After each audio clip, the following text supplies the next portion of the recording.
일본 정부가 마침내 우리 한국을 상대로 경제적인 단교 조치를 취했습니다. 단교, 외교 관계를 단절한 것은 아니지만 경제적으로는 사실상 외교 관계를 한국과 단절해버렸습니다.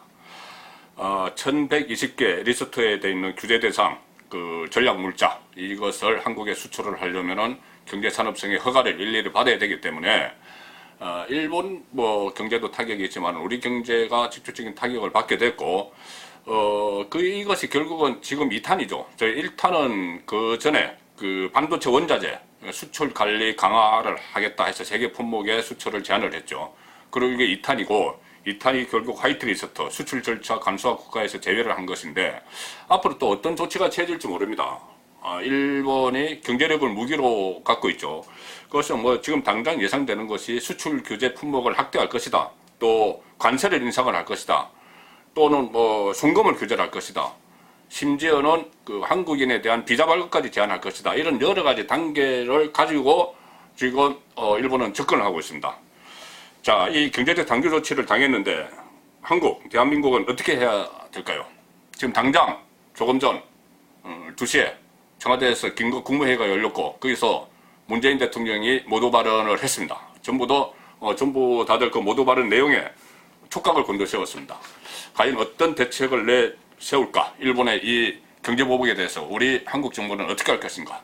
지금까지는 청와대 조국 전 민정수석을 중심으로 일종의 친일 반일 프레임을 걸면서, 그것이 결국은 총선을 위해서, 내년 총선 승리를 위해서 그런 프레임을 걸었다는 것이 양정철 문재인 대통령의 복심이라는 2인자라는 양정철 민주연구원장이 낸 보고서에서 밝혀졌습니다. 여당 의원들 128명에게 다 이메일로 보낸 그 보고서 내용이 급비 보고서였죠. 상당히 충격적이었는데, 그러니까 국민 갈라치기를 위해서 이것을 일본의 경제보복, 거기에 따른 우리 한국의 경제위기, 이것을 오히려 이용을 하는 그런 상황으로 봐왔기 때문에 오늘 문재인 대통령이 어떤 이야기를 할지 저도 상당히 주목을 했습니다. 결과는 일본의 경제적인 단교 조치에 맞서서 우리는 일본을 상대로 경제전쟁을 선포했습니다. 자, 몇 가지 핵심되는 용어들을 좀 살펴보겠습니다.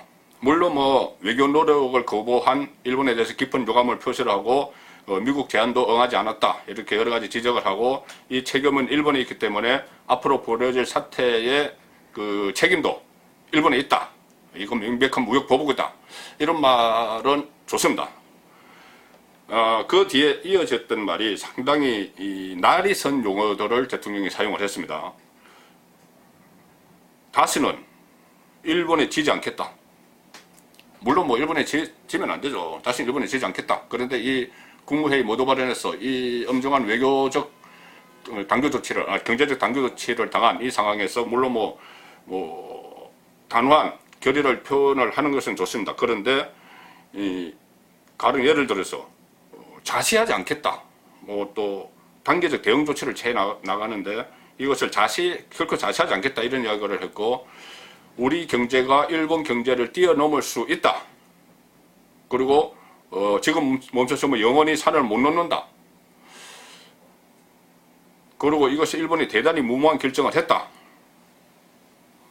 자, 물론 이런 단어들이 대통령이 국민들의 힘을 하나로 모으기 위해서 이런 낯선 단어들, 용어들을 선택을 하고, 우리가 국산화 위한 기술을 앞으로 우리가 지원하겠다, 이런 일반적인 말 외에 굉장히 자극적인 용어들을 사용한 거, 이 부분에 대해서는 앞으로 이 문제 해결을 하는데 이것이 과연 도움이 될 것인가, 그런 부분을 한번 좀 생각을 해볼 필요가 있습니다. 자, 일단 일본과 경제전쟁을 선언을 하면은 우리 기업들이 어려워지고 가장 큰 타격을 받는 쪽은 서민들입니다. 서민들이죠. 그리고 이 서민들의 생활을 우선 돌봐야 될 정부가 경제 전쟁을 선포를 하듯이 이렇게 나서는 것은 저는 문제 해결에는 도움이 안 된다고 생각합니다. 왜 그러냐면은 우리 국회의원들이 일본 의원들을 만났을 때나 여러 가지 상황에서 보면은 일본이 지금 공은 한국의 청와대에 가 있다, 이렇게 이야기를 했습니다. 그러니까 청와대가 과연 그 문재인 대통령부터 시작을 해서 친일 반일 프레임을 만들고 이 경제 보복에 대해서 그런 식으로 대응을 하는 데 대한 그런 또 반감이 일본에 있는 것이죠. 그런 상황에서 대통령이 일본이 그 화이트리스트에서 제외한 직후에 국무회의 석상에서 이것을 마치 경제전쟁을 선언하듯이 한 것은 저는 그 문제 해결에 도움이 되기보다는 문제가 더 악화되고 또 서로 감정 싸움으로 가고 지금 뭐 가뜩이나 또 우리나라를 봐야 됩니다. 우리나라 자체는 가뜩이나 어렵죠. 지금 김정은 위원장 오늘도 북한이 또 미사일 또 쐈습니다. 미사일 쏘고 러시아 뭐 영공 침범하고 트럼프 대통령은 뭐 그 북한이 쏘는 미사일, 그 한국을 겨냥한 단거리 미사일은 상관없다 이런 이야기 하고 있는 상황에서 가급적이면 대통령이면 문제를 하나를 좀 끌어모아서 좀 풀어나가면서 하나하나 풀어나가면서 국정 운영을 해 나가는 것이 맞는데 오늘 국무회의 모두 발언에서 나온 이런 그 강경한 입장, 그 일본과 경제전쟁, 물론 뭐 일본과 경제전쟁 필요하면 해야죠. 필요하면 하고 그 이겨야 됩니다. 이겨야 되는데 우리가 지금 일본과 경제전쟁에 나설 만한 형편인가? 그 부분을 생각을 하면은 저는 오늘 국무회의에서 표출된 문재인 대통령의 상황인식이 너무 좀 과하지 않나 싶은데 뭐 여러분들은 어떠실지 모르겠습니다. 송국근의 혼술이었습니다.